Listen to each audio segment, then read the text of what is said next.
InstaShare Button lets you instantly share your screen to a BenQ display with just one tap. Just pair it once and keep using the button for unlimited screen sharing.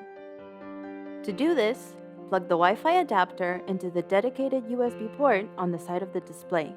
To access this port, remove the secure USB cover and put it back when you're done. Open Settings, go to Network, and enable Hotspot. Then make sure that 5 GHz is selected. Before you proceed, check that Wi-Fi is disabled.